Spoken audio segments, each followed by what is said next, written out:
ایک آدمی تھا تو اس کی بیوی انتقال کر گئی اور اس نے طلاق دے دی. 10-11 سال کا اس کا بیٹا تھا. اس نے دوسری شادی کر لی. ایک دن اپنے بیٹے سے کہنے لگا, بیٹے وہ سگی اماں ٹھیک تھی یا یہ والی ٹھیک ہے؟ تو بیٹا کہنے لگا, ابا جی یہ ٹھیک ہے. وہ سگی امی جھوٹ بڑے بولتی تھی, سگی امی جھوٹ بڑے بولتی تھی, جھوٹی تھی, یہ سچی ہے. اس نے کہا, بیوقوف تیری ماں جھوٹی تھی. اس نے کہا, ابا بڑی. کس طرح؟ کہنے لگا, ابا جی میں نا کبھی, آپ کو پتا میں شرارتی ہوں, کبھی میں شرارت کرتا تھا نا, کوئی برتن توڑ دیتا تھا تو میری سگی اماں مجھے تھپڑ مار کے باہر نکالتی تھی. کہتی تھی میں تالا لگاؤں گی باورچی خانے کو, تجھے ساری رات روٹی نہیں دینی, تو آج بھوکا ہی رہے گا. بالکل نہیں دینا, ساری رات نہیں دینا. بڑے دعوے کرتی تھی, قسمیں اٹھاتی تھی, پر بڑی جھوٹی تھی. آدھا گھنٹہ بھی نہیں گزرتا تھا تو گلیوں میں مجھے ڈھونڈنے لگ جاتی تھی, اور لا کے نا تو غلطی میری ہوتی تھی, رونا میری اماں شروع کر دیتی تھی. اوے مینوں نہ ستایا کر وے پترا. پھر میری مرضی کا کھانا مجھے پکا کے دیتی تھی, میری مرضی کا. اور پھر میری اماں مجھے تحفہ بھی دیتی تھی. ابا جی وہ جھوٹی تھی, پہلے کہہ رہی تھی ساری رات نہیں دینا, اب آدھا گھنٹہ. یہ بڑی سچی ہے, جواب بھائی ہے. میں شرارت کرتا ہوں تو تھپڑ مار کے نکال دیتی ہے, کہتی ہے روٹی نہیں دینی. پھر میں ساری رات رو کے گزارتا ہوں پر نہیں دیتی. یہ سچی ہے, وہ جھوٹی تھی. تو ماں کے درد کو کیا سمجھے؟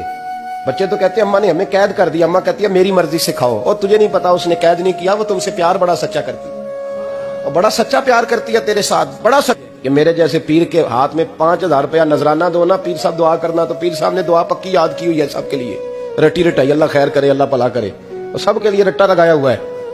اور اماں کو بیٹا ویسے ہی کہہ جائے, ویسے ہی, اماں میں انٹرویو دینے جا رہا ہوں, ذرا دعا کرنا. وہ بیبیاں منگا کے دعائے تنجینہ پڑھانا شروع کر دیتی ہے, اور ساری رات مسلے پہ بیٹھی. اس درد کو سمجھنا. اور بھائی بڑا ویل ڈریس بیٹا ہوتا ہے, ویل ڈریس نوجوان, وہ 18,000 کا جوڑا پہنتا ہے, 7,000 کا جوتا خریدتا ہے, وہ قیمتی قسم کی گھڑی استعمال کرتا ہے. لیکن اسی بچے کے جب اپنے بچے ہوتے ہیں نا, تو بیوی کو کہتا ہے یہ لے 10,000 روپیہ, بچوں کے کپڑے خرید لے, میرے صحیح ہیں, ابھی کل ہی تو خریدے تھے. اور باپ, اور تو سمجھا ہی نہیں یار, 30 سال باپ نے جوانی ساری سعودی عرب کو دے دی, لیکن تیرا خیال رکھا. تو ماں باپ کے بارے میں, اور یہاں بچے حساب کرتے پھرتے ہیں, بھائی تو پچھلے مہینے بھی 5,000 دیتا سی, تسی پیسے نہ کر دے کی ہو. ماں باپ سے حساب کرتا ہے تو. ماں اور باپ یہ تو حسن ہے زندگی کا, یہ تو وقار ہے انسان کا. جب تک ماں باپ کا ہاتھ پکڑ کے چلو گے نا, رستے سیدھے رہیں گے. اور جس دن انگلی چھوڑ کے سڑک پہ نکلنا پڑا نا, سر چکرانے لگے گا.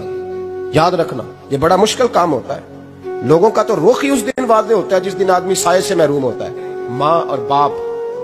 تو پھر یہ بھی سن لیں, نبی پاک صلی اللہ تعالی علیہ وآلہ وسلم نے ماں باپ کے لیے فرمایا, ہما جنتک و نارک, یہی تیری جنت ہے اور یہی تیرے لیے جہنم ہے. اگر یہ راضی ہو گئے تو تیرے لیے جنت ہے, ناراض ہو گئے تو چاہے تو 100 پیر کے مزار پہ حاضری دے آ, لیکن جب تک ابا راضی نہیں اتنی دیر تک اللہ راضی. یہ حدیث پاک ہے, حضور نے فرمایا جس کے والد راضی اس کا اللہ راضی, اور جس کا باپ ناراض اس کا اللہ. ہاں بے شک, اب یہ حدیث ہے نا, تو سارے ولی ایک طرف بیٹھ جائیں, کہیں یا اللہ بخش دے مرید کو, لیکن اگر ابا کہے یا اللہ نہ معاف کرنا, تو اللہ ان اولیاء کی نہیں مانتا, والد کی مانتا ہے. اس لیے بلے شاہ آسمانی اڈ دیاں پاڑ